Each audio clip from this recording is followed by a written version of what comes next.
Hello friend, all classes पर आप सभी लोग का स्वागत है। खैर मकदम है दोस्तों। मैं लॉ ऑफ एविडेंस के जो सीरीज चलाने वाला हूँ वो सीरीज का जो है सेक्शन 8 है। दोस्तों मैं आप लोगों से दरख्वास्त कर रहा हूँ कि अभी तक जो हमारे चैनल ऑल क्लासेस चैनल है सब्सक्राइब नहीं किए तो हमारे चैनल को सब्सक्राइब कर ले।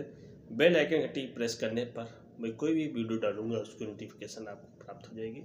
दोस्तों मैं सेक्शन 8 को जो है हम 4 पार्ट में आपको ये वीडियो बना के दूंगा। सेक्शन 8 जो है बहुत इम्पोर्टेंट है लॉ ऑफ एविडेंस के लिए और लोगों को समझने के लिए बहुत ज़रूरत है। सेक्शन 8 के मैं पहले बैरक पढ़ूंगा। बैरक पढ़ने के बाद में उसको जो है मैं उसके बाद में मैं उसका प्रॉब्लम बेस पढ़ूंगा। प्रॉब्लम बेस के पढ़ने के बाद में मैं आपको जो है मोटिव, प्रिपरेशन, कंडक्ट जो है वो एक एक को तोड़ तोड़ कर जो है आपको बताऊंगा।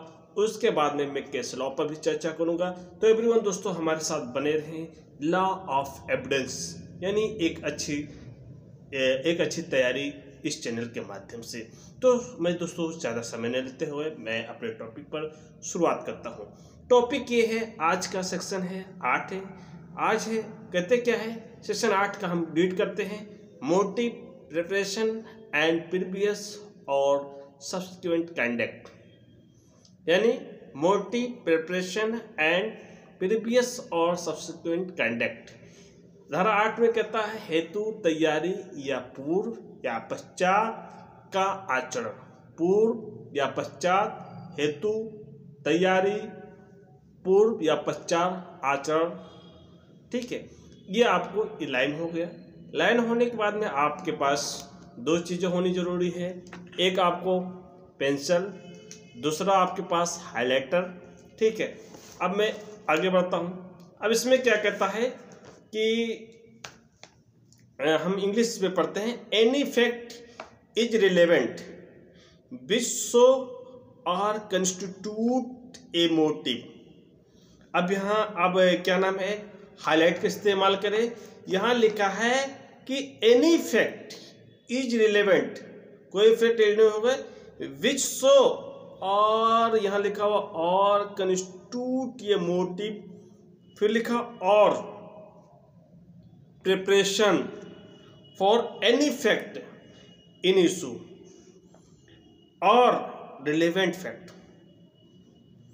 आप देखिए कि कोई भी तथ्य जो है जो किसी विवादित तथ्य या सुसंगत तथ्य का हेतु, तैयारी दर्शित गठित करता है वो सुसंगत है।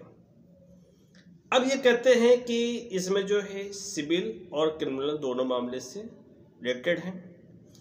और देखते हैं किसी वाद या कार्यवाही में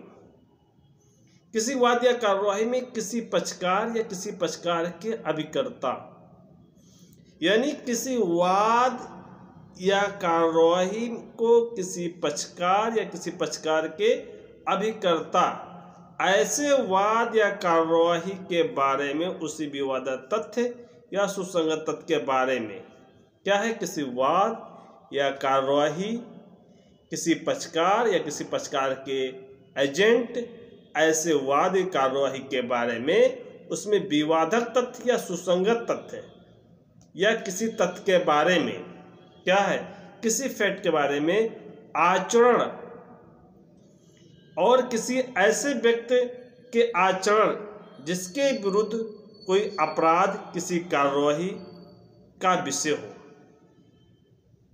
आप समझने का प्रयास करें कि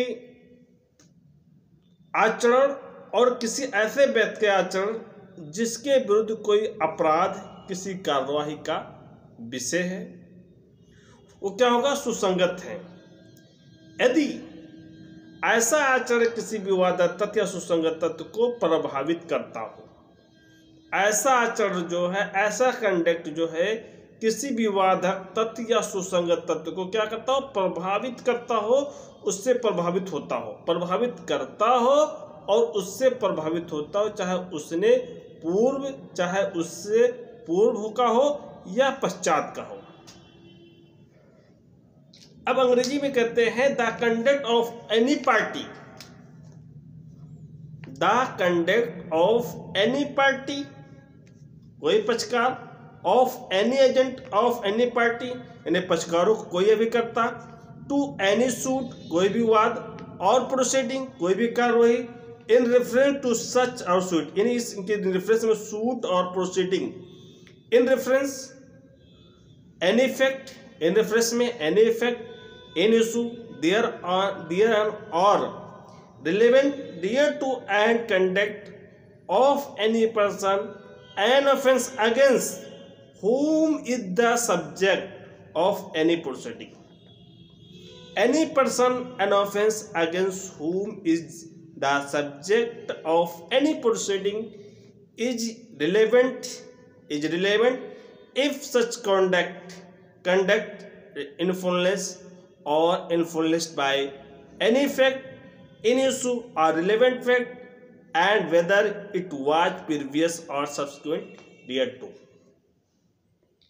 इतनी बातें आपको बैरेक्ट में लिखी हुई हैं। अब हम इसका एक्सप्लेनेशन करेंगे।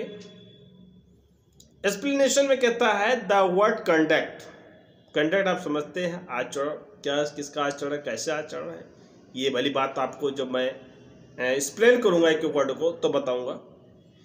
अब आचरण शब्द के अंतर्गत क्या है, बयान या कथन नहीं आते हैं, क्या है, स्टेटमेंट नहीं आते हैं, जब तक वो कथन वह बयान उन कथनों से भिन्न कार्यों के साथ और उन्हें स्पष्ट करने वाले ना हो। यानी कि जब तक वे कथन वे स्टेटमेंट उन कथनों से भिन्न, उन स्टेटमेंट उन बयानों से भिन्न कार्यों के साथ और उन्हें स्पष्ट करने वाले ना हो, जो कार्य है और उनके साथ स्पष्ट और कोई मेल ना खाता हो, तो किंतु इस अधिनियम में, इस एक्ट में किसी अन्य का धारा के दिन उन कथनों को सुसंगत पर स्पष्टी का प्रभाव नहीं पड़ेगी। अगर इससे कोई लेना देना नहीं, उस बयान से उसके आचरण से कोई लेना देना नहीं, या कोई भी अन्य बयान से उससे कोई लेना देना नहीं, तो इस अधिनियम पे कोई प्रभाव नहीं पड़ेगी। स्पष्टीकरण ये है आचरण, अगर आचरण से जुड़ा हो वो कथन और कथनों के कार्यों के साथ स्पष्ट करने वाले किसी अधिनियम किसी अन्य धारा के दिन सुसंगत हो तब इफेक्ट करेगी, वरना इफेक्ट नहीं करेगी। यानी किसी वाद्य, यानी कहने का मतलब है आचरण शब्द के अंदर वो कथन आते हैं, मल्य कथन नहीं आते हैं। यहाँ नेगेटिव पॉइंट यह है वो कथन आते हैं जब तक कोई कथन और कथनों से भिन्न कार्यों के साथ, कोई कथन वो कथनों से जुड़ा हुआ हो और जुड़ा होने के साथ वो स्पष्ट करने वाला हो, ना हो नहीं हो स्पष्ट करने वाला हो, किंतु इस अधिनियम के किसी अन्य धारा के अधीन उन कथनों को सुसंगत पर स्पष्टीकरण का प्रभाव रखती हो। इसका जब नेगेटिव पढ़ेंगे, पॉजिटिव पढ़ेंगे, तब आप इसको तोड़ पाएंगे। दूसरा स्पष्टीकरण कहता है जब किसी व्यक्ति का आचरण सुसंगत हो, किसी व्यक्ति का आचरण सुसंगत हो, तब उससे उसकी उपस्थिति और उसकी सर्वोच्चता से किया गया कोई भी कथन जो आचरण के ऊपर प्रभाव डालता हो, क्या है, वो सुसंगत है। वहाँ प्रभाव नहीं डालता है तो सुसंगत नहीं है, यदि प्रभाव डालता है, इफेक्ट डालता है तो सुसंगत है। ठीक है, यानी कहता है explanation the word content in the section does not include statement unless the statement accompany an explained fact or other statement, but this explanation is not effect to the relevancy of a statement under any other section of this act. Under any section of this act, अब हम इसको highlighted क्या करना है, आप highlighted कीजिए the word को highlight करिए। द वर्ड कंडक्ट क्या करता है, the word conduct in this section does not include. अब इसमें क्या है, हाईलाइटिंग डज नॉट इंक्लूड। अब जो वर्ड है उसमें जो है आचरण में नहीं होंगे, कंडक्ट में नहीं होंगे, क्या इंक्लूड है, स्टेटमेंट। कौन सा स्टेटमेंट, अनलेस द स्टेटमेंट, यानी भिन्नों से कार्यों से भिन्न जो का बयान किए गए हो। अकंपनी and accompany and explanation of other fact और स्टेटमेंट। यानी क्या है, ऐसी जो अधिनियम किसी अन्य अधिनियम धारा के अधीन जो है कथन को सुसंगत स्पष्ट प्रभाव नहीं पड़ती हो, और step but this explanation is not affect out to the relevancy of statement any under other section of this act। अब ये क्लियर हुआ। अब मैं इस पर दृष्टांत पे बात करता हूं। मैं पूरी बात को तोड़ के रखूंगा, एक एक बात का पोस्टमार्टम करूंगा। मेरे साथ दोस्तों आप जुड़े रहें। मैं कॉन्फिडेंस से कह रहा हूं कि आपको लॉ समझ में आएगी। लॉ एक दिन की नहीं होती है, लॉ पूरी जिंदगी बीत जाती है समझते समझते। लेकिन हम लोग जुडिशरी की तैयारी कर रहे हैं। जुडिशरी तैयारी में क्या समुद्र है, समुद्र में 4-5 बाल्टी पानी निकाल लेते हैं और अपने आप को कहते हैं I am competent person. No, आप हमेशा जिस दिन सीखना बंद कर दिए उस दिन से लॉ आपके साथ बेवफा हो जाएगा। लॉ से प्यार करना सीखो, समाज से प्यार करना सीखो। समाज को आप कितने अच्छे पर्सपेक्टिव देना चाहते हैं, कितने अच्छे अपने वर्ड्स देना चाहते हैं, कितना आप न्याय देना चाहते हैं, ये आप पर डिपेंड करता है। तो मेरे कहने का मतलब ये है कि जो कंडक्ट हो वो कंडक्ट कैसे होना चाहिए, आपके नेचर पॉजिटिव में है कि नेगेटिव में है। आप की सोच कहीं से जुड़ता हो, जिसमें जुड़ता हो वही रिलेवेंट हो गया, अन्यथा नहीं रिलेवेंट हो गया। अब ये कहना है, दृष्टांत में ये कह रहा है कि बी की हत्या के लिए ए विचारण किया जाता है। यानी कि it tried for the murder of B. अब कहता है कि बी की हत्या के लिए ए का विचारण किया जाता है। बी की हत्या के लिए किसकी बी की हत्या के लिए ए का विचारण किया जाता है, ए का ट्रायल किया जाता है। ये तथ्य है ना, ए ने जो है सी की हत्या की है। अब ए तथ्य है कि ए ने सी की हत्या की है और बी जानता था। यहां क्या है, बी जानता था कि ए ने सी की हत्या की है और बी ने इस जानकारी को लोक विदित करने की धमकी दी है। ए से धन उद्यापित करने का प्रयत्न किया है कि भाई साहब, मैं जानता हूं कि आप रमेश चंद्र को हत्या की है, मैंने अपने आंखों से देखा है। रमेश चंद्र को हत्या फला स्थान पर, फला समय पर, फला पिस्तौल से, फला गोली से आप ही ने किया है। अगर आप मुझे 10 लाख रुपए नहीं देते हैं तो मैं ये जो है पब्लिकली कर दूंगा। मेरे पास ये वीडियो है, मैं इस वीडियो को पब्लिकली कर दूंगा, यानी पब्लिकली उसे हम शेयर कर दूंगा। तो क्या हुआ, ये सारी बातें क्या है, रेलेवेंसी है, पार्ट ऑफ रेलेवेंसी है। क्या होगा, सुसंगत होगा, प्रासंगिक होता। अब दूसरी ये कहता है कि बी कहता है ए बंधपत्र के आधार पर रुपए के संदाय के लिए बी पर वार लाता है। बी इस बात का क्या करता है, प्रत्याख्यान करता है, डिनाइल करता है कि उसे बंधपत्र लिखा है। बी इस बात का प्रत्याख्यान करता है कि उसने बंधपत्र क्या है, बॉन्ड लिखा है। और यह तथ्य सुसंगत है कि उस समय जब बंधपत्र लिखा जाना अपकथित है, बी को किसी विशिष्ट प्रयोजन के लिए धन चाहिए था। बी को जो है किसी विशिष्ट प्रयोजन के लिए धन चाहिए था। अब ये बात जो आई कि the question is weather A certain document of a bill of a issue be upon a bond for the payment of money. क्या कहता है? एक issue be upon a bond for the payment of money be denied the making of the bond.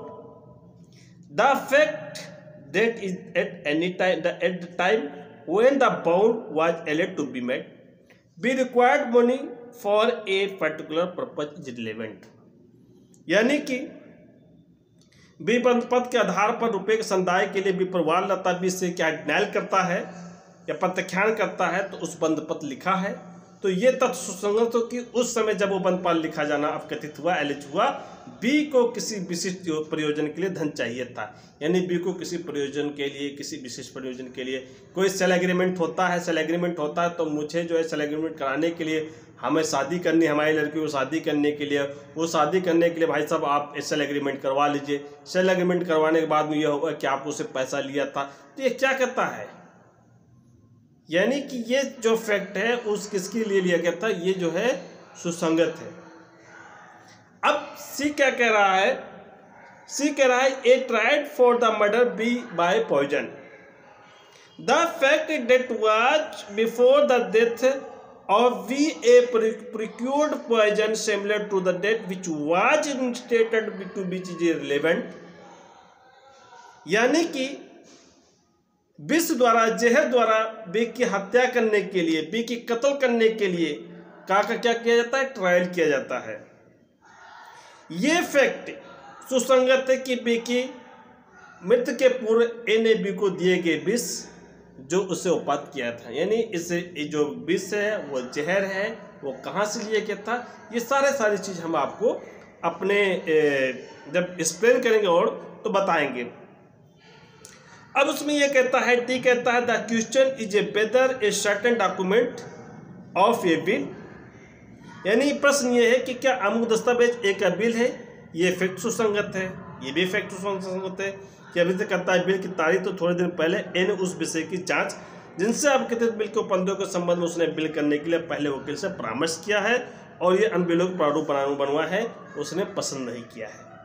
यानी कि T कहता है the question is whether A certain document of the bill of A the fact that not long before the date of A alleged bill A made inquiry into matter to the which the provisions of the alleged will relate that the concerned wakil in reference to making the will and with the cause draft or other will to be prepared of which he did not approve are relevant।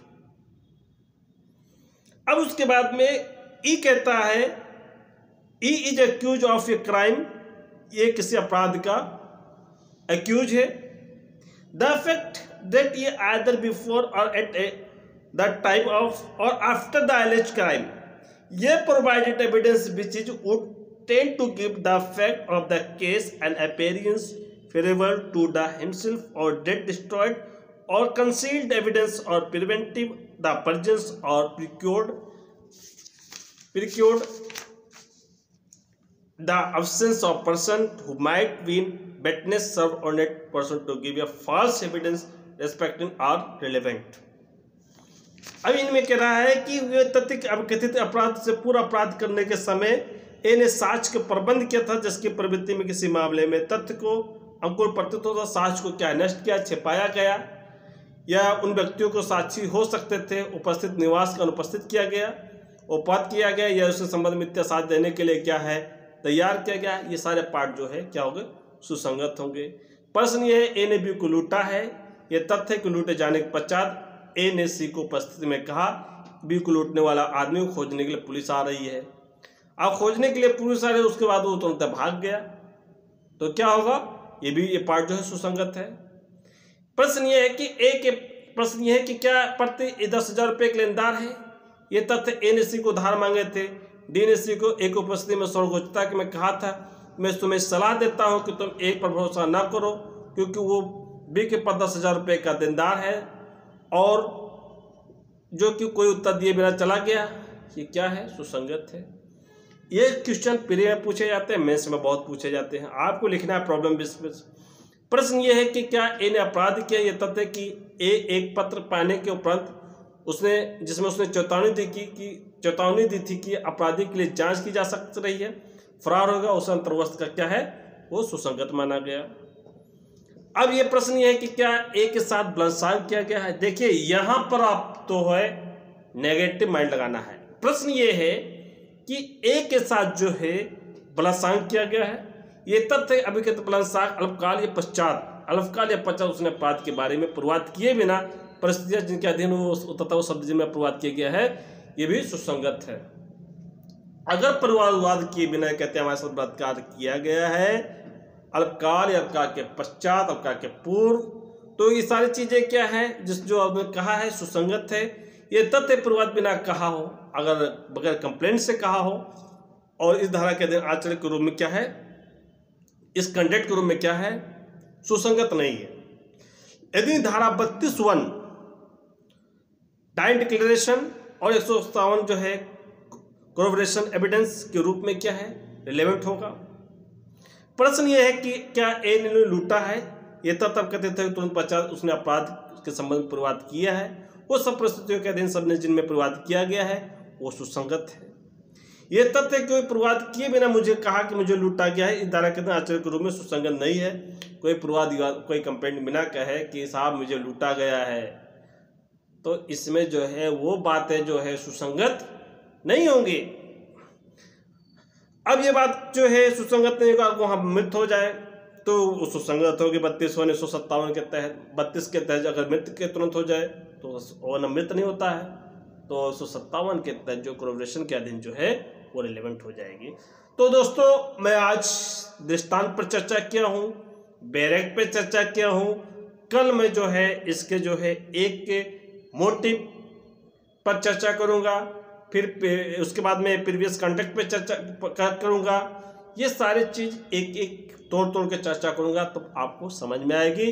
दोस्तों मैं आपसे दरख्वास्त करता हूँ कि हमारे साथ जुड़े रहे, बैरक लेकर साथ में बैठें, फिर पढ़ने में मजा आएगा। एवरीवन दोस्तों bye bye, thank you, enjoy करिए, वैलेंटाइन डे मनाइए। Thank you.